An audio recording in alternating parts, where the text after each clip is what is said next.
அல்லேலூயா, அல்லேலூயா. கர்த்தர் நல்லவர். பரிசுத்த ஆவியானவர் நம்மோடு பேசுகிறார். அந்த பரிசுத்த ஆவியானவர் பேசுகிறதற்கு நம் செவிகள் கவனமாய் இருக்கட்டும், திறந்திருப்பதாக. இன்றைக்கு கர்த்தருடைய வார்த்தையின் தலைப்பு நாம் அறிக்கையிட வேண்டியவைகள். நாம் அறிக்கையிட வேண்டியவைகள். எவைகளை நாம் அறிக்கையிட வேண்டும், எதையெல்லாம் நாம் அறிக்கையிட வேண்டும் என்று சொல்லி பார்க்க போகிறோம். அல்லாஹ் கவனிங்க. முதலாவது ஒரு 5 காரியங்களை நாம் அறிக்கையிட வேண்டும். இந்த 5 காரியத்தை நான் சொல்லுகிறேன், குறித்து வைத்துக்கொள்வோம். அதன் பிற்பாடு அதை வேதத்தின் வசனங்களோடு நாம செயல்படுத்திக் கொள்வோம். பாவத்தை அறிக்கை வேண்டும். முதலாவது பாவம், பாவங்களை அறிக்கையிட வேண்டும். இரண்டாவது மீறுதல்களை அறிக்கையிட வேண்டும். மூன்றாவது அக்கிரமங்களை அறிக்கையிட வேண்டும். நான்காவதாக குற்றங்களை அறிக்கையிட வேண்டும். ஐந்தாவது நெருக்கத்தை அறிக்கையிட வேண்டும். கவனிப்போம். பாவம், மீறுதல், அக்கிரமங்கள், குற்றங்கள், நெருக்கங்கள், இவைகளை தான் நாம் அறிக்கையிட வேண்டும். வேதத்துல இதைதான் பரிசுத்த ஆவியானவர் நமக்கு இன்றைக்கு கற்றுக் கொடுக்கிறார். குறித்து வைத்துக் கொள்வது. முதலாவது நம் பாவம். வேதம் சொல்லுகிறது, நீதிமொழிகள் 13:28 நாம் பாவங்களை நாம் அறிக்கையிடுவதால், நம்முடைய பாவத்தை நாம் அறிக்கையிடுவதனாலே தேவனுடைய இரக்கத்தை நாம் அதிகமாய் பெற்றுக் கொள்கிறோம். வசனம் கவனிப்பீங்களா? கவனிக்கணும். சர்ச்சில் அதுதான் அங்கு கொண்டு வர நம்மளை வார்த்தையில நிலைக்கப்படுவதற்காக. வார்த்தையில யாரெல்லாம் நிலைத்திருக்கிறாங்களோ அவங்க ஜபெல்லாம் கேட்கப்படும். என்ன ஜெபிச்சாலும் ஆண்டவர் கேட்பார். நீ ஜெபத்துக்கு உடனே பதில் அனுப்ப. ஏன்னா நீ அவருடைய வார்த்தை கை கொண்டு நினைக்கிற, அவருடைய வார்த்தை கேட்கிற. பாவம், பாவத்தை நாம் அறிக்கையிடும் பொழுது நாம் இரக்கத்தை பெற்றுக்கொள்ளவர்களா இருக்கிறோம் என்று வேதம் கற்றுக் கொடுக்கிறது. நீதிமொழிகள் 13:28 தன் பாவங்களை மறைக்கிறவன் வாழ்வடைய மாட்டான், அவைகளை அறிக்கை செய்து விட்டு விடுகிறவனோ இரக்கம் பெறுவான். அல்லேலூயா. நல்ல வார்த்தைகள்லாம் கேட்க நேரத்தில் தான் விசாரிச்செல்லாம் வெளியில கொண்டு போயிடும். நீதிமொழிகள் ஸ்தோத்திரம் 28:13 வாசிங்க.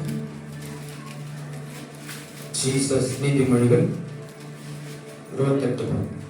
தன் பாவங்களை மறைக்கிறவன் அவைகளை அறிக்கை செய்து விட்டு விடுகிறவனோ இரக்கம் பெறுவான். அப்போ முதலாவது கர்த்தருடைய பிள்ளைகள் ஆகிய நாம் கிறிஸ்தவர்கள் நாம் அறிக்கையிட வேண்டியது நம்முடைய பாவங்களை. வேதத்திலே ஒரு மனிதன் தனக்காகவும் தன்னுடைய பாவத்தையும் தன் ஜனத்தின் பாவத்தையும் தேவனிடத்திலே அறிக்கையிடுகிறதை பார்க்கிறோம். நெகேமியா புஸ்தகத்தில் நெகேமியாவின் ஜெபம் 1ஆம் அதிகாரம் 6வது வசனத்தில் பார்க்கிறோம். நெகேமியா 1ஆம் அதிகாரம் 6வது வசனம்.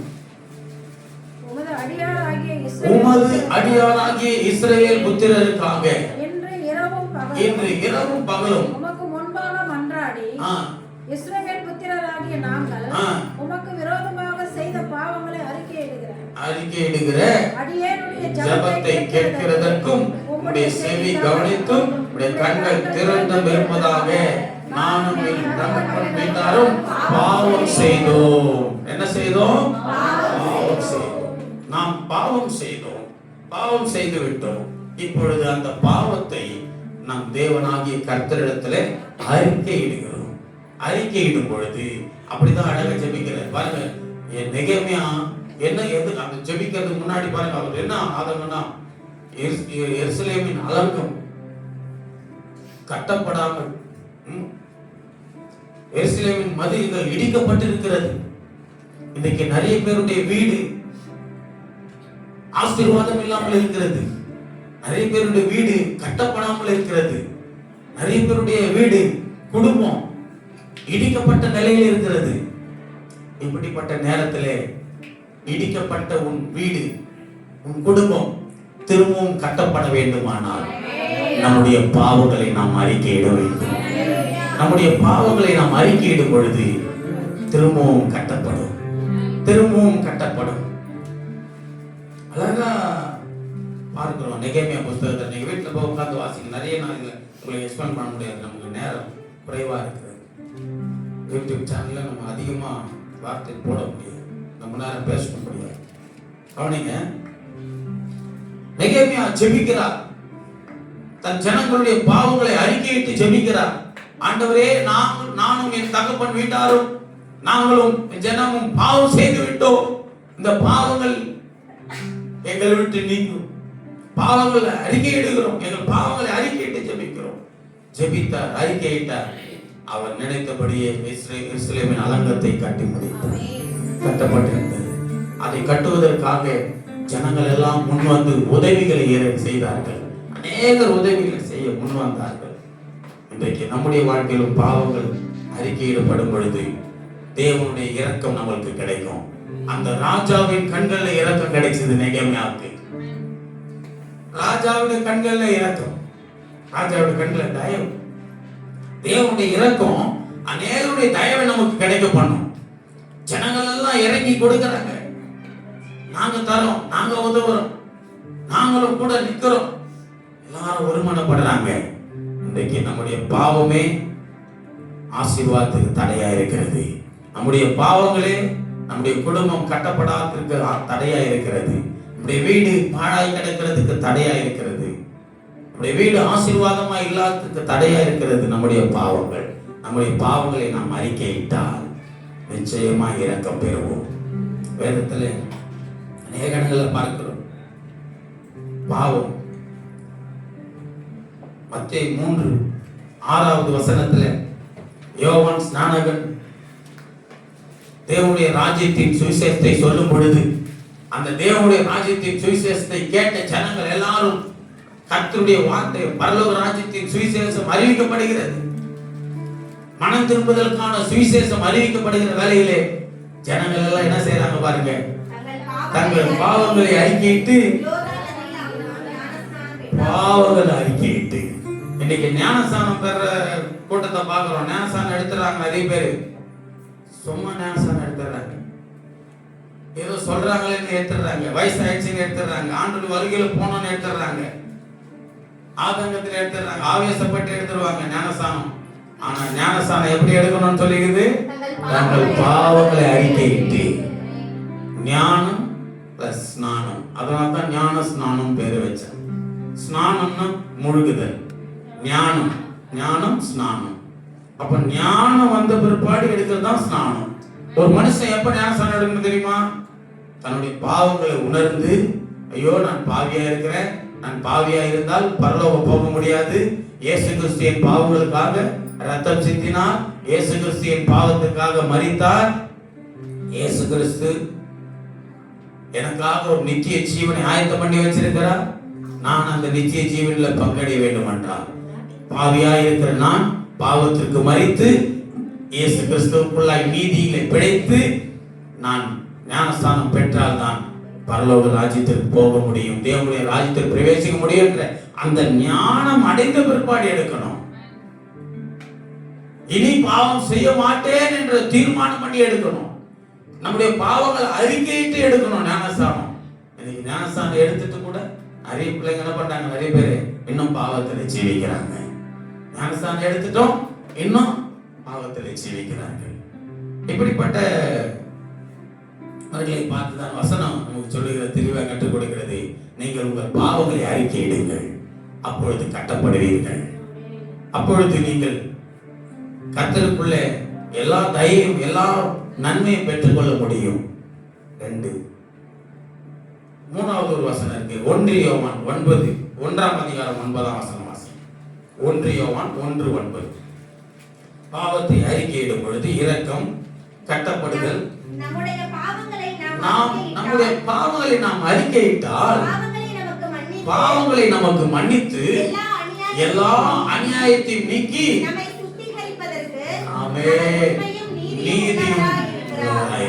உண்மையும் நீதியும். நம்முடைய பாவங்களை அறிக்கையிட்டால் பாவங்களை நமக்கு மன்னித்து எல்லா அநியாயத்தையும் நீக்கி நம்மை சுத்திகரிக்கிற தேவன்.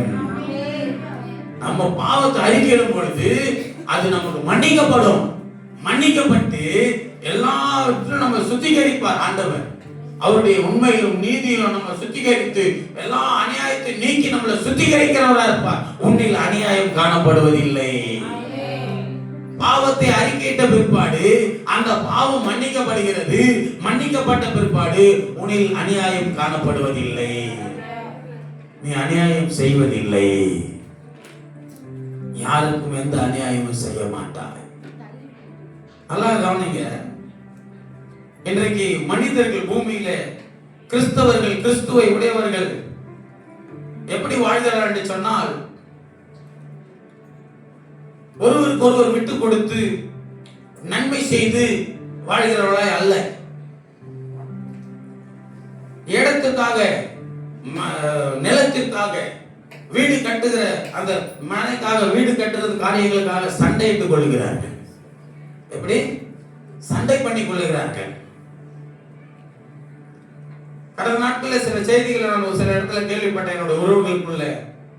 அப்போ என்னுடைய உறவுல மூத்தவராக இருக்கிற என்னுடைய பெரிய தகப்பன என்னோட பேசுற, என்னப்பா இந்த மாதிரி ஊர்ல இருந்து போன் வருது, இந்த மாதிரி ஏதோ சண்டை போட்டுக்கிறாங்க போல இடத்துக்காக, இடத்துல வீடு கட்டுற பிரச்சனை போல, அது என்னன்னு கொஞ்சம் நீ பார்க்க கூடாதா? நான் சொன்னேன், நான் ஏன் பார்க்கணும்? அவர்களுக்குள்ள இயேசு இருந்தால் அவர்களுடைய பிரச்சனை அவர்களுக்கு சரியா நன்மையாக இருக்கும். அது பிரச்சனையா இருக்காது, அங்க நன்மை இருக்கும். நிலத்திற்காக அழிந்து போகக்கூடிய நிலம், இயேசு உள்ள இருந்தாருன்னா சண்டை வருமா? பிரச்சனை வருமா? சும்மா சின்ன கொஞ்சம் வர 6 அடி எடுத்துக்கலாம் சண்டை. நிலத்துக்காக யோசனை பண்ணிப்பாரு.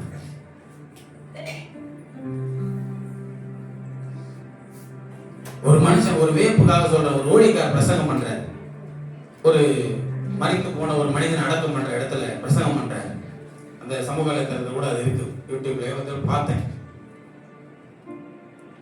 ஒரு மனிதன் சொன்னானா, என்ன சொன்னானா, நான் இத்தனை ஏக்கர் நிலத்தை இங்கே வாங்கி வைத்திருக்கிறேன், இந்த இடத்துல நான் ஒரு 2 கிரவுண்ட் இடம் வாங்கி வச்சிருக்கிறேன், அந்த இடத்துல ஒரு 3 ஏக்கர் நிலம் வாங்கி வச்சிருக்கிறேன் அப்படின்னு சொல்றேன். இந்த இடத்துல இடம் வாங்கிட்டு அந்த இடத்துல இடம் வாங்கி இருக்கிறேன், அங்க இத்தனை ஏக்கர் இடம் வாங்கி போட்டிருக்கேன்னு சொல்லி கொண்டிருந்த இந்த மனிதனை பார்த்து இந்த நிலம் பேசிட்டான். ஒரு நாள் இடம் பேசிட்டான், நிலம் பேசிட்டான். மண்ணு சொல்லிட்டான், உங்க அப்பாவை நான் வாங்கிட்டேன், உங்க அம்மாவே நான் தான் வாங்கியிருக்கிறேன், உங்க தாத்தாவே நான் தான் வாங்கிட்டேன். நிலத்தை, பூமியில நிலம் வாங்குற மனிதனை ஒரு நாள் அந்த நிலம் வாங்கிடுச்சு. அந்த நிலத்துக்குள்ள போயிட்டான். இப்ப வாங்கின நிலத்தை எல்லாம் அவனால் ஆள முடியுமா? அனுபவிக்க முடியுமா? ஞானம் இல்லாதவர்கள் தங்கள் பாவங்களை அறிக்கையிட்டு ஞானஸ்தானம் எடுக்காதனாலே, தன்னுடைய பாவங்களை உணராதனால ஞானம் இல்லை. இயேசுதான் ஞானம். இன்னைக்கு இந்த இடத்துக்காக சண்டையிட்டுக் கொள்கிறார்கள். என்கிட்ட பஞ்சாயத்து வரணும் சொன்னேன், இயேசு உங்களுக்குள்ள இருந்தா இந்த சண்டையே வராது.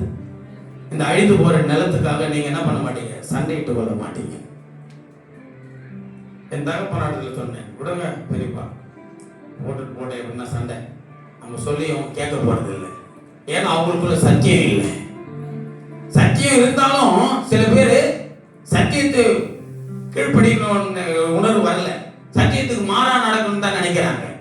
பைபிள் வசனம் படிச்சுட்டு இருக்கோம், அழிந்து போகிற உலக பொருட்களுக்காக நண்பர்களை ஆதாயம் பண்ணி கொள்ளுகிறேன் என்று சப்போஸ்தலன் பவுல் எழுதுகிறார். இன்னைக்கு உலக மனுஷனுக்கு முன்னாடி கிறிஸ்தவர்கள் நிலத்திற்காக அடித்துக் கொள்கிறார்கள், சண்டையிட்டுக் கொள்கிறார்கள். இது ஏன் இங்க நீ தள்ளி கட்டாத, இங்க போடாத, இத்தனைக்கும் ஒரே ரத்த உறவுகள், சொந்தம். எப்படி ஆசீர்வாதம் வரும்? யோசனை பண்ணி பாருங்க. நான் சொல்லுகிறேன், பகையோடும் விரோதத்தோடும் கசப்போடும் வாழ்கிறவர்களுக்குள்ள ஆசீர்வாதம் வராது. சொந்தங்களிலே, உறவுகளிலே நீ ஜெபம் பண்ணு. நீ கர்த்தருடைய சத்தியத்தை அறிந்த பிள்ளையானால், நீ கர்த்தருடைய பிள்ளையானால், இயேசு உனக்குள்ள இருப்பார்கள். நீ என்ன பண்ணுவ? ஜெபிப்ப உன் உறவுகளுக்காக. எந்த உறவையும் துச்சமா நினைக்க மாட்டேன், ஏளனமா அலட்சியமா நினைக்க மாட்டேன். உன்னிடத்தில் அவர்கள் உதவி என்று கேட்டு வரும்பொழுது கூட நீ அவர்கள் உனக்கு செய்த துரோகத்தை நினைக்க மாட்டேன். அவர்களை நேசிப்பார், ஏனால் இயேசு உனக்குள்ள இருக்கிறார். அல்லேலூயா. உன் சத்துருக்களை சிநேகியுங்கள் என்று சொன்ன இயேசு உனக்குள்ள இருந்தால் நீ உன் சொந்தக்காரனையும் பகிக்க மாட்டேன். இதையே நான் சொல்லி வலியுறுத்தினேன்னு சொன்ன நேரத்தில் தங்கள் பாவங்களை அறிக்கையிடாதனால ஏதோ நாம் அறிக்கையிட்டால் எல்லா அநியாயத்தையும் நீக்கி நம்மளை சுத்திகரிக்கிறவரா இருக்கிறார். அநியாயத்தை சுத்திகரித்த பிற்பாடு உனக்குள்ள அநியாயம் இருக்குமா? அநியாயம் இருக்காது. நான் சொல்றேன், நல்லா தெரிஞ்சுக்க சபை மக்களே, நீங்க தயவு செய்து யாரிடமோ அழிந்து போகிற பொருட்களுக்காகவோ நிலத்திற்காகவோ மண்ணுக்காகவோ ஒன்றுக்காகவோ சண்டையிட்டுக் கொள்ளாதீர்கள். இயேசு உனக்குள்ளே இருக்க ஆசைப்படுகிறார். அந்த இயேசுவை இழந்து போயிடாத. யாராவது சண்டை போட்டா போட்டோம், சரிப்பா என்னப்பா எடுத்துக்கப்பா அப்படி சொல்லி. என் தாய் என் இடத்துல சொன்னார்கள், பா எங்க பாருங்க நீ வீட்டுக்கு வா, என்ன எங்க நம்ம பக்கத்துல சின்னப்பா வீடு கட்டுறாரு, நம்ம வீட்டு ஒட்டி அந்த இதை கட்டுறாருப்பான்னு. நான் சொன்னேன், கட்டிக்கிட்டோம். வீட்டு இஷ்டாரா நம்ம வீட்டை இடிக்கிறது, லைட்டா ஒரு லேப்ட் சைட்ல வர தொங்கட்டும் ஸ்லாப், அதை ஒட்டி வருது அந்த காலம். நான் சொன்னேன், என்ன கேட்டார், தம்பி இது மாதிரி போட்டுக்கிறப்பா. நான் சொன்னேன், சரி சித்தப்பா பாத்துங்க, ஒருவேளை அந்த லேப்ட் ஒட்டி வருது காலம், சப்போஸ் அந்த லேப்ட் உங்களுக்கு கொஞ்சம் இடையில இருந்தா அடிச்சு கிழிச்சு உடைக்காம லைட்டா மிஷின் போட்டு கட் பண்ணி என்ன பண்ணுங்க, நீட்டா பண்ணிக்கங்க. இப்ப நான் அந்த லேப்டுக்குள்ள போய் நான் சமைக்க போறது இல்லை, அந்த லேப்டுக்குள்ள போய் நான் பாய் விரிச்சு தூங்க போறது இல்லை. அது வெளிப்புறத்துல வீட்டுக்குள்ளதான் நான் தூங்க போறேன். அந்த சின்ன லேப்டுக்காக நான் என் சித்தப்பா உறவை எழுத முடியுமா? அப்ப நான் எனக்குள்ள இயேசு இருக்கிறாரா? யோசனை பண்ணிப்பார். செய்தியில என் உறவுகள் கேட்கணும்னு தான் சொல்றேன், கேட்கட்டும். அப்போ அது ஏன்னா நான் ஒரு பாவியா வாழ்ந்து கொண்டு இருந்தேன், இன்னைக்கு சத்தியத்தை அறிஞ்சு சத்தியத்துக்குள்ள நடக்கிறேன். தேவ பிள்ளையே, அவர்கிட்ட சொன்னேன், தாராளமா கட்டிங்க எடுத்துங்க. என் தாய் கிட்ட சொன்னேன், அம்மா சண்டெல்லாம் போடக்கூடாது, நம்ம ஆண்டவருடைய பிள்ளைங்க, அதனால நமக்கு ஒரு நஷ்டம் அடைய போறது. ஆனால் மற்றவர்கள் சண்டையிட்டுக் கொள்கிறார் என்று சொல்லி கேள்விப்பட்ட உடனே என்னுடைய உள்ளம் வியாகுலப்படுது, துக்கப்படுது. ஏன்னா இந்த அழிந்து போகிறது இடத்திற்காக ஒரு சின்ன பாருங்க, ஆசீர்வாதம் வராதியா?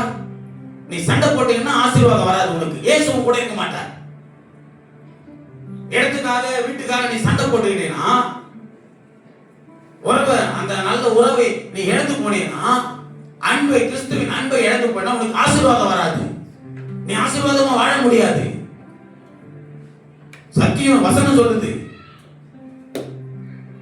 அறிக்கையிடணும் பாவங்களை, அப்பதான் அநியாயத்துல நீங்க சுத்திகரிக்கிறார் என்று வசனம் இருக்கு. அநியாயம் உனக்குள்ள சுத்திகரிக்கப்பட்டிருந்தா நீ அநியாயம் செய்ய மாட்ட. தேவ பிள்ளையே, யார் ஒருவன் தன் பாவத்தை அறிக்கையிடுகிறான் அவன் தேவனுடைய இரக்கத்தை பெற்றுக் கொள்வான். யார் ஒருவர் தன் பாவங்களை அறிக்கையிட்டு ஜெபிக்கிறார்களோ அவர்கள் வீடு கட்டப்படும், குடும்பம் கட்டப்படும், எல்லாம் ஆசீர்வாதத்தாலும் உன் வாழ்க்கை கட்டப்பட்டு இருக்கும். யார் ஒருவன் தன் பாவத்தை அறிக்கையிடுகிறார்களோ அவர்களுடைய எல்லா பாவமும் மன்னிக்கப்படும், அவர்களுடைய அநியாயம் சுத்திகரிக்கப்படும், நீதியும் உண்மையும் ஆண்டவர் உனக்கு அருளுவார். இரண்டாவது மீறுதல். தாவீது ஜெபிக்கிறார் 32ஆம் சங்கீதம் 5வது வசனத்துல, ஆண்டவரே என் மீறுதல் நீங்க என்னை சுத்திகரி. எப்படி ஜெபிக்கிறார் பாருங்க, வாசிங்க. நான் என் அக்கிரமத்தை மறைக்காமல் என் பாவத்தை உமக்கு அறிவித்தேன். பாவத்தை அறிக்கையிட்டேன், என் மீறுதல்களை கர்த்தருக்கு அறிக்கையிடுவேன் என்றேன். தேவரீர் என் பாவத்தின் தோஷத்தை மன்னித்தீர். என் மீறுதல்களை கர்த்தருக்கு அறிக்கையிடுவேன். என் மீறுதல் இது செய்யக்கூடாது தெரியும், செய்வோம். இதை பேசக்கூடாதுன்னு தெரியும், பேசுவோம். மீறுதல், ஐயோ இது கர்த்தருக்கு பிரியமில்லாதது, இது கர்த்தருடைய பார்வையில் அருவருப்பானது. மீறுதல், மீறி செய்கிற அந்த மீறுதல்களை ஒப்புக்கொண்டு ஆண்டவர். லேவியராகமம் 16ஆம் அதிகாரம் 21ஆம் வசனத்துல இஸ்ரவேல் ஜனங்கள் எல்லாம் அங்கே இஸ்ரவேல் ஜனங்களுக்காக கர்த்தருடைய வார்த்தை சொல்லப்படுகிறது. சொல்றாங்க, அதன் தலைமேல் ஆரோன் தன் 2 கைகளையும் வைத்து அதன் மேல் இஸ்ரவேல் புத்திரருடைய சகல அக்கிரமங்களையும் அவருடைய எல்லா பாவங்களினாலும் உண்டான அவருடைய சகல மீறுதல்களையும் அறிக்கையிட்டு அதுக்கு பலி செலுத்துற வெள்ளாட்டு கடாவுடைய தலைமையில் சுமத்தி அதை அதற்கான மீறுதல்களை அறிக்கையிடுகிறார்கள். மீறுதல் நிமித்தமாய் பாவம் பிரவேசிக்கிறது இல்லையா? இந்த பாவத்துக்காக தான் மீறுதல் துணிகரமா போற. அதனாலதான் ஆதிதன் சொல்லுவார் சில சங்கீதத்துல, தன் பிழைகளை உணர்கிறவன் யார்? மறைவான குற்றங்களுக்கு என்னை நீங்களாக்கும், துணிகரமான பாவங்களுக்கு என்னை விலக்கி காத்தருளும். துணிகரமான பாவம் சர்ச்சில் வந்து ஆண்டவருக்கு ஒப்பு கொடுத்துட்டோம், கர்த்தர் ஆசீர்வதிக்கணும் வந்துட்டோம். திரும்பி அந்த உலக ஆசை இழுத்துட்டு போதுன்னு வச்சுக்கோ, திரும்பி உன்னை தானா பழைய எடுத்து கொண்டு போதுன்னு வச்சுக்கோ, உஷாராயிடணும். மீறுதல். சரி இன்னைக்கு ஒரு நாள் மட்டும் பண்ணிடலாம், தப்ப அடுத்த டைம் மாட்டிடலாம். அந்த ஒரு நாள் தான் உன்னை ஃபுல்லா கொண்டு போயிடும். இந்த ஒரு நாள் நீ ஜெயிச்சிட்டீன்னா எல்லா நாளும் ஜெயிக்க முடியும். ஒரு நாள் தானே சொல்லி விட்டீங்கன்னா எல்லா நாளும் உன்னை தோல்விகளை கொண்டு போயிடும். அதான் சத்துரு, பிசாசு, அவனுடைய ஆவி. கர்த்தர் இடத்துல உன் மீறுதல்களை ஒப்புக்கொடு. மூன்றாவது காரியம் அக்கிரமங்கள், அக்கிரம காரியங்கள். லேவியராகமம் 26:40 இஸ்ரவேல் ஜனங்களுக்கு அவர் சொல்லுகிறார். லேவியராகமம் 26:40, அவர்கள் எனக்கு விரோதமாக துரோகம் பண்ணி நடப்பித்த தங்கள் அக்கிரமங்களையும் தங்கள் பிதாக்களின் அக்கிரமத்தையும் அறிக்கையிடுகிறதும் அன்றி அவர்கள் எனக்கு எதிர்த்து நடந்தபடியினால் நானும் அவர்களுக்கு எதிர்த்து நடந்தேன். பாருங்க, நம்ம அக்கிரமங்கள் மித்தமா நீ கர்த்தருக்கு விரோதமா நடந்த, நீ கர்த்தரை விட்டு தூரமா போய் உன் அக்கிரமத்தை அறிக்கையிடாம நீ நடக்கிற அக்கிரமத்துல நடக்கிற, அதனால கர்த்தர் உனக்கு விரோதமா எதிர்த்து நடந்து அவர்கள் சத்துருக்களின் தேசத்தில் அவர்களை கொண்டு போய் விட்டதையும் அறிக்கையிட்டு விருத்த சேதனமில்லாத தங்கள் இருதயத்தை தாழ்த்தி தங்களை அக்கிரமத்தில் கிடைத்த தண்டனையை நியாயம் என்று ஒத்துக்கொண்டார். இது வீட்டுல போய் தொடர்ந்து வாசித்து பாருங்க. அக்கிரம செயலை குறித்து சொல்றாரு. உன் அக்கிரமத்தை நீ ஒப்புக்கொண்டா, உன் அக்கிரமத்தை அறிக்கையிட்டால் அந்த அக்கிரம செயல்களிலிருந்து உன்னை ஆண்டவர் மீட்டெடுப்பார். அக்கிரமத்தை நம்ம அக்கிரமம் செய்து கொண்டிருக்கிறோம். ஆண்டவர் பிரியமில்லாத காரியங்கள் நமக்கே தெரியும். அக்கிரமம் என்ன தெரியுமா? அவர்கிட்ட வந்து நன்மையை பெற்றுட்டு யாராவது நமக்கு நன்மை செய்யறவங்களுக்கே நம்ம தீமை செய்யறோமே, அதான் அக்கிரமம். ஒருத்தர் நமக்கு உதவி செஞ்சிருப்பான், அந்த உதவி செஞ்சு உபத்திரத்தை உண்டாக்குறப்ப அதுதான் அக்கிரமம். சொந்த சகோதரனுக்கு நீ தீங்கிழைக்கிறீ, அது அக்கிரமம். யோசனை பண்ணிப்பாரு. இன்னைக்கு நிறைய இடத்துல பாருங்க, சொத்துக்காக சொந்த சகோதரனையும் சொந்த கூட பிறந்த சகோதரி பாருங்க. நேற்று ஒரு நியூஸ் பார்க்கிறோம், யூடியூப்ல பார்க்குற சமூக தளத்துல, அரசு வேலைக்காக ஒரு தாயை கொண்டுட்டா, அவருக்கு பெத்த தாயை கொலை செஞ்சுட்டாலும் இன்னைக்கு ஜெயிக்கிறாங்க. இன்னைக்கு மனுஷர்கள் செய்கிற அக்கிரமம் பாருங்க எப்படி இருக்கிறது. அந்த அக்கிரமங்களை தேவனிடத்தில் அறிக்கையிட வேண்டும். அப்படி ஒருவேளை அக்கிரமம் செய்திருந்தால் அறிக்கையிடு, எல்லாம் மாறும். உன் அக்கிரமங்களை நீக்கி உன்னை சுத்திகரிக்க அவர் வல்லவராயிருக்கிறார். அக்கிரமங்கள் அறிக்கையிட வேண்டும். அடுத்து குற்றங்கள். நான்காவது காரியம் குற்றங்களை அறிக்கையிட வேண்டும். யாக்கோபு 5:16, லேவியராகமம் 5:5 வசனங்களை எடுத்து வைத்து வாசிக்க. குற்றங்களை அறிக்கையிடுதல்.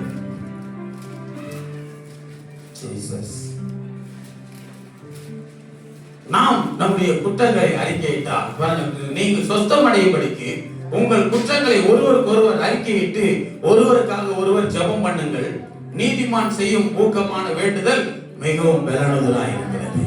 நீ குற்றங்களை அறிக்கையிட்டு ஜெபிக்கும் பொழுது, உன் குற்றங்களை ஒப்புக்கொண்டு அறிக்கையிடும் பொழுது, உன்னுடைய குற்றங்களை மட்டுமல்ல ஒருவருக்கு ஒருவர் குற்றங்களை அறிக்கையிட்டு ஜெபிக்கணும்.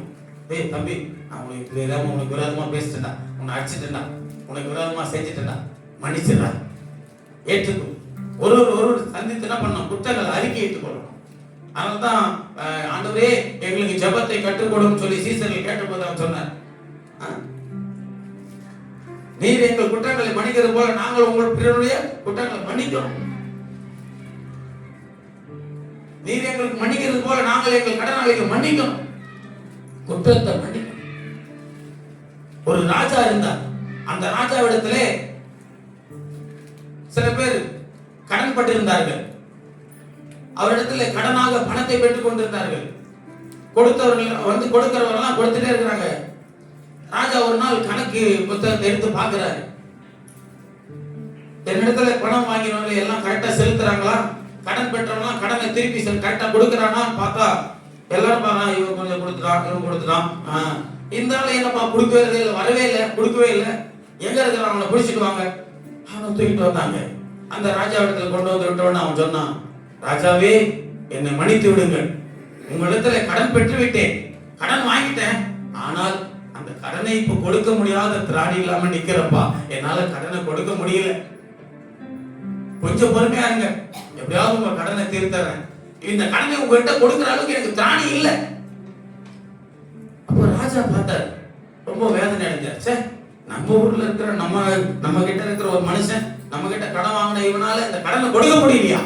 கவனிக்கணும் ஐயா, கவனிங்க, கொஞ்சம் ரிலாக்ஸ் பண்ணுங்க, செய்யுங்க, கவனிங்க. அந்த ராஜா சொல்றாரு, என்னிடத்தில் உள்ளவன் இவன் கடன் திருப்பி கொடுக்க முடியலையா இவனுக்கு?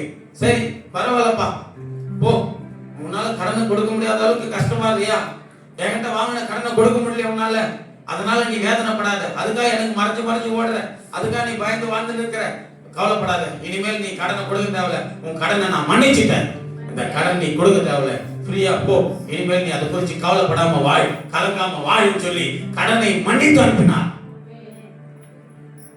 இவன் புறப்பட்டு சந்தோஷமா போறான், சந்தோஷமா போயிட்டு இருக்கிறான். போற வழியில பார்த்தா இவங்கிட்ட சின்னதா ஒருத்தன் கடன் வாங்கி இருக்கிறான், கொஞ்சம் கடன் தான். ராஜா கிட்ட இவன் 10,000 வாங்கிட்டான்னு வச்சுங்க, போற வழியில இவங்கிட்ட ஒருத்தன் 2,000 ரூபாய் கடன் வாங்கின மாட்டான் இவங்கிட்ட. அவனை இவன் பார்த்து கூப்பிடுறான், டேய் எங்கடா 2,000 ரூபாய் அவனை தரல அப்படின்னு. ராஜா எப்படி இவருக்கு மன்னிச்சு அனுப்பிச்சாரு, ராஜா கிட்ட இவன் சொன்ன உடனே அதே டைலாக் அவன் சொல்றான், ஐயா என்ன மன்னிச்சிருயா, உங்ககிட்ட வாங்கின கடனை கொடுக்க முடியாத வக்கில்லாதவனா இருக்கிறாங்க, என்னால திருப்பி கொடுக்க முடியலன்னு கேட்கிறான். அதெல்லாம் முடியாது, நீ கொடுத்துதான் ஆகணும்னு சொல்லி அவனை பிடிச்சி அவனை கீழே தள்ளி அவன் கழுத்துல காலை வச்சு மிதிக்கிறான். கடனை தரியா இல்லையா? இதை பார்த்த ராஜாவின் வேலைக்காரன் பார்த்துட்டான், அடப்பாவி மனுஷா, எவ்வளவு பெரிய கடனை ராஜா பிறந்தனோடு இவனுக்கு மன்னிச்சு அனுப்பிச்சா, இவனுடைய கடன்காரனுக்கு இவன் மன்னிக்காமல் இருக்கிறானே, இவனுடைய கடன்காரனை இவன் மன்னிக்கவில்லையே, அவனை கழுத்தில் காலை வைத்து மிதித்து கடனை கேட்கிற கொடூரக்காரனா இருக்கிறானே என்று சொல்லி அந்த ராஜாவின் வேலைக்காரன் ராஜாவிடத்தில் ஓடி சொன்னான், ராஜாவே இன்னபடி இந்த மனுஷனுக்கு நடந்து கொண்டான், அப்படியா, அவனை கொண்டு வாங்க, உனக்கு நான் மன்னிச்சேன், நீ பிறருக்கு மன்னிக்கலையா? இயேசு கிறிஸ்து நமக்கு மன்னித்தார், நாம் பிறரை மன்னிக்க மாட்டோம். இயேசு கிறிஸ்து நமக்கு மன்னிக்கவில்லையா? இயேசு கிறிஸ்து நம் பாவங்களை மன்னிக்கலையா? நம்முடைய மீறுதல்களை அவர் மன்னிக்கலையா? நம்முடைய குற்றங்களை அக்கிரமங்களை அவர் மன்னிக்கலையா? நாம் ஏன் மற்றவர்களுக்கு மன்னிக்கல? செத்தாலும் மூஞ்சில முழிக்க மாட்டேன், முழிக்காத, பரலோகம் எப்படி போறேன்னு பார்த்துக்கலாம். முழிக்க மாட்டல, பகை, விரோதம், கசப்பு, வைராக்கியம், பரலோகம் போயிடுவியா? பரலோகம் கொண்டு போயிடுமா உன்னை? ஆண்டவருக்குள்ள நீ ஆசீர்வாதமா வாழ்ந்துருவியா? எப்பொழுது நீ குற்றங்களை மன்னிக்கிறாயோ, ஆண்டவரே நீர் எங்களுக்கு மன்னித்தது போல பிறர் குற்றங்களை நாங்கள் மன்னிக்கணும். ஜெபம் பண்ணிட்டா மட்டும் போதாது, மன்னிக்க வேண்டும். உன் சகோதரனுக்கு மன்னிக்க வேண்டும், உன் சகோதரியை மன்னிக்க வேண்டும், உன்னுடைய சக மனிதர்களை சக நண்பர்களை மன்னிக்க வேண்டும். மன்னித்துப்பார். உனக்கு விரோதமா அவர்கள் எது வேணாலும் செய்திருக்கலாம், மன்னித்துப்பார். அந்த மன்னிப்பில் இயேசு வெளிப்படுவார். நீ மன்னித்தாதான் இயேசுவின் பிள்ளை. மன்னிக்காம நீ தண்டிக்கிறன்னு சொன்னா இயேசுவின் பிள்ளை இல்லை. அதனால தான் இந்த பாட்டாண்டு, தண்டிக்க மனதில்லாமல் கண்டித்து நடத்து நீதி, தண்டிக்க மனதில்லாமல் கண்டித்து உனக்கு நீதி, தாயினும் மேலான அன்பு என்னை வைத்ததினாலே. இயேசுவின் பாவங்களை மன்னிச்சிருக்கிறார், இயேசுவின் அக்கிரமங்களை மன்னிச்சிருக்கிறார், இயேசுவின் மீறுதல்களை மன்னிச்சிருக்கிறார், இயேசுவின் குற்றங்களை மன்னித்திருக்க நீ ஏன் மன்னியாமல் இருக்கிறாய்? நீ மன்னித்தால்தான் நீ இயேசுவின் பிள்ளை. 4வது சொல்லு, குற்றங்களை நாம் அறிக்கையிட வேண்டும் ஆண்டவர்கிட்ட. ஆண்டவரே குற்றங்கள் எல்லாம் அறிக்கையிட ஆண்டவரே. குற்றங்கள்லாம் அறிக்கையிட்டாதான் குறைகள் எல்லாம் நிறைவாகும். நீ கிறிஸ்துவுக்குள்ள உன் குற்றங்களை அறிக்கையிடணும். ஆண்டவருக்கு விரோதமா செய்த குற்றங்கள், பிறருக்கு விரோதமா செய்த குற்றங்கள், உண்மையில இருக்கிற குற்றங்கள் மன்னிக்கப்பட வேண்டும். அது அறிக்கையிட்டால் தான் மன்னிக்கப்பட முடியும். குற்றங்கள் மன்னிக்கப்பட்டால், உன் குற்றங்கள் அறிக்கையிடப்பட்டால், உன் குறைகள் எல்லாம் நிறைவாக்கப்படும். கடைசியாய் 5வது காரியம் சொன்னேன். என்ன அறிக்கையிடணும்? நெருக்கத்தை. இந்த நெருக்கம் என்றது என்ன தெரியுமா? நெருக்கடி அப்படின்ற அந்த நெருக்கடி இல்ல, நெருக்கங்கள். இஸ்ரவேல் ஜனங்கள் அந்த நாட்களிலே கர்த்தருக்கு விரோதமாய் பாவம் செய்வார்களாம், முறுமுறுப்பார்களாம். கர்த்தரை விட்டு தூரமாய் போகும் பொழுது அவர்களை கர்த்தர் தங்களுடைய எதிரிகள் கையிலே ஒப்பு கொடுப்பார்களாம். எதிரிகள் அவர்களை நெருக்குவார்கள். இன்றைக்கு சத்துருவால சாத்தானாலே நீ நெருக்கப்பட்டு கொண்டிருக்கிறாய். சாத்தான் உன்னை அநேக காரியங்களை நெருக்கி வைத்துக் நெருக்கிறான். வியாதி, பலவீனம், போராட்டங்கள், பிரச்சனைகள், தேவையில்லாத காரணங்களால் சண்டைகள், உன் குடும்பத்தில் தேவையில்லாத பிரச்சனைகள் வந்து கொண்டிருக்கிறது. இதெல்லாம் பிசாசுடைய நெருக்கம். இதெல்லாம் ஆண்டவரிடம் ஒப்பு கொடுக்கணும். ஆண்டவரே, என் சத்துருக்களில் இருந்து, என்னை நெருக்கங்களில் இருந்து என்னை விடுவியும். அந்த நெருக்கங்களில் இருந்து நீ அறிக்கையிடணும், ஒப்பு கொடுக்கணும். நியாயாதிபதி புத்தகம் வீட்டுல உட்கார்ந்து வாசித்து பாருங்க. ஒவ்வொரு சம்பவத்திலும் நியாயாதிபதிகள் எழுப்புவார் ஆண்டவர். அந்த நியாயாதிபதி காலங்களிலே நியாயாதிபதி புத்தகத்திலே ஜனங்கள் தங்களுடைய குற்றங்களை, தங்களுடைய முறுமுறுப்பை, தன் தேவனுக்கு விரோதமாக இருந்த அந்த நெருக்கப்படுற காலங்களில் அறிக்கையிடுவாங்களாம். ஆண்டவரே, எங்கள் பாவங்களை மன்னியும், எங்கள் குற்றங்களை மன்னியும். நாங்கள் இனி உங்களுக்கு விரோதமாய் பாவம் செய்ய மாட்டோம். நாங்கள் உண்டத்துல வந்து விடுகிறோம். எங்களை நெருக்கங்களை அறிக்கையிட்டாங்க. உடனே ஆண்டவர் இறங்கி அந்த சத்துருக்கள் கையிலிருந்து அவர்களை மீட்டெடுப்பார். சாத்தானுடைய கையிலிருந்து உன்னை மீட்டெடுக்கிறது அவருடைய வேலையே. அப்போ உன் நெருக்கங்களை நீ அறிக்கையிட பிள்ளையா இருக்கும். சங்கீதம் 142 2வது வசனத்துல தாவீது இப்படியா ஜெபிக்கிறார். வாசித்து பாருங்கள். சங்கீதம் 142:2. அவருக்கு முன்பாக என் சஞ்சலத்தை ஊற்றுகிறேன், அவருக்கு முன்பாக என் நெருக்கத்தை அறிக்கையிடுகிறேன். அல்லேலூயா. அவருக்கு முன்பாக என் நெருக்கத்தை அறிக்கையிடுகிறேன். உன் நெருக்கங்கள் யாரால நீ நெருக்கப்பட்டுக் கொண்டிருக்கிறாய்? யோசனை பண்ணிப்பா. உன் நெருக்கங்களை ஆண்டவருக்கு அறிக்கையிடு. அறிக்கையிட்டு ஜெபிக்கிற ஜெபமானது உன் வாழ்க்கையில எவைகளை நாம் அறிக்கையிட வேண்டும். இந்த 5 காரியங்களை ஆவியானவர் நமக்கு உணர்த்தி இருக்கிறார். இந்த அறிக்கையிடாதனால்தான் நம்ம வாழ்க்கையில் ஆசீர்வாதம் வராம இருக்குது. அறிக்கையிடுதல் நிமித்தமாய் அநேக ஆசீர்வாதங்களை நீ பெற்றுக்கொள்ள முடியும். பாவத்தை அறிக்கையிட வேண்டும். அடுத்து மீறுதல்களை அறிக்கையிடணும், அக்கிரமங்களை அறிக்கையிடணும், குற்றங்களை அறிக்கையிடு, நெருக்கத்தை அறிக்கையிடு. அப்படி அறிக்கையிட்டு ஜெபிக்கும் பொழுது தானியேல் 9ஆம் அதிகாரம் 4வது வசனத்தில் பார்க்கிறோம். அறிக்கை செய்கிறவர்களுக்கு தேவன் செய்கிற காரியங்களை பாருங்கள். அறிக்கை செய்து மட்டும் இல்ல, அறிக்கை செய்து அதை விட்டு விடணும்.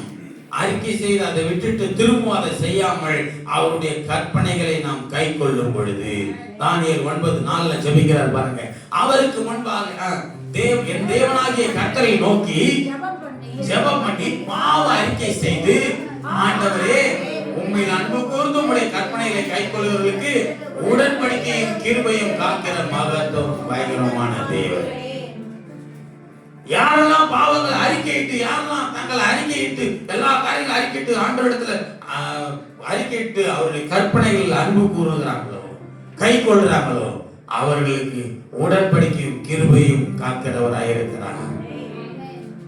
கீழே வசனம் பாத்தீங்கன்னா அதுல 20ஆம் வசனம் வாசிங்கன்னா 9ஆம் அதிகாரம் 20ஆம் வசனம் 23ஆம் வசனம் பாத்தீங்கன்னா, இப்படி நான் சொல்லி ஜெபம் பண்ணி என் பாவத்தையும் என் ஜனமாகிய இஸ்ரவேலின் பாவத்தையும் அறிக்கையிட்டு என் தேவனுடைய பரிசுத்த பர்வதத்திற்காக விண்ணப்பத்தை என் தேவனாகிய கர்த்தருக்கு முன்பாக செலுத்திக் கொண்டேன். எப்படி விண்ணப்பம் செய்யறார் பாருங்க. எப்படி ஜெபம் ஏறெடுக்கிறாரு? பாவத்தையும் அறிக்கையிட்டு, என் பாவத்தையும் என் ஜனத்தின் பாவத்தையும் அறிக்கையிட்டு என் தேவனுடைய பரிசுத்த பர்வதத்திற்காக.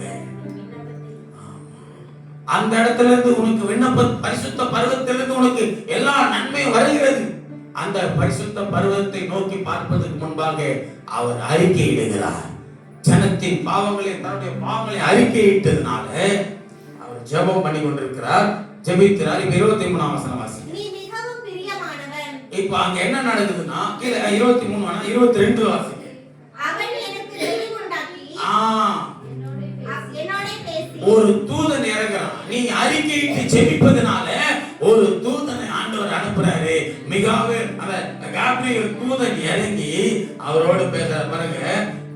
உனக்கு தெளிவுண்டாகி என்னோட பேசி தானியேலே, உனக்கு அறிவை உணர்த்தும்படி அறிவை உணர்த்தும்படி புறப்பட்டவன். நீ அறிக்கையிட்டா உனக்கு அறிவு உண்டாகும். பாவத்தை அறிக்கையிடும் பொழுது அக்கிரம மீறுதலை, அக்கிரமத்தை, குற்றங்களை, நெருக்கங்களை நீ அறிக்கையிட்டால் உனக்கு அறிவை உணர்த்துகிற தேவன் இறங்கி வருவார். இனி நீ அந்த பாவத்தை செய்ய விட மாட்டாரு. இன்னும் நீ மீறுதலுக்கு போக மாட்ட. மீறுதலுக்குள்ள அக்கிரமம் வராது, உனக்குள்ள குற்றங்கள் வராது, நெருக்கங்கள் வராது. உனக்கு தெளிவு உண்டாக்கும்படி, அறிவு உண்டாக்கும்படி கர்த்தர் வருவார் உன்னோட. அடுத்த வசனம் வாசிங்க. நீ மிகவும் பிரியமானவர், நீ கர்த்தருக்கு மிகவும் பிரியமானவனா மாறி விடுவ. ஆதலால் நீ வேண்டிக் கொள்றது எல்லாத்தையும் உனக்கு ஆண்டவர் கொடுப்பார். நீ வேண்டிக் கொள்றது தொடங்குறதுக்கு முன்னாடியே கட்டளை வெளிப்படும். நீ ஜெபிக்கிறதுக்கு கேட்கறதுக்கு போறபடி உன் தேவை சந்திக்கப்பட்டுடும். உடைய எல்லா ஆசீர்வாதத்தையும் நீ காண முடியும் ஜெபிக்கிறதுக்கு கேட்கறதுக்கு முன்னாடியே. அப்படிப்பட்ட காரியங்களை தேவன் உன் வாழ்க்கையில கட்டளையிடுவார். நான் அதை அறிவிக்க வந்தேன். இப்பொழுதும் சொல்லுகிற வார்த்தையை நீ கவனித்து கேட்டு தரிசனத்தை அறிந்து கொள்.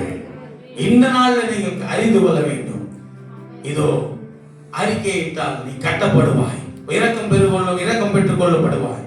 இரக்கம் பெற்றுக்கொண்டு கட்டப்பட்ட ஒரு வாழ்க்கைக்குள்ள காணப்படுவாய்.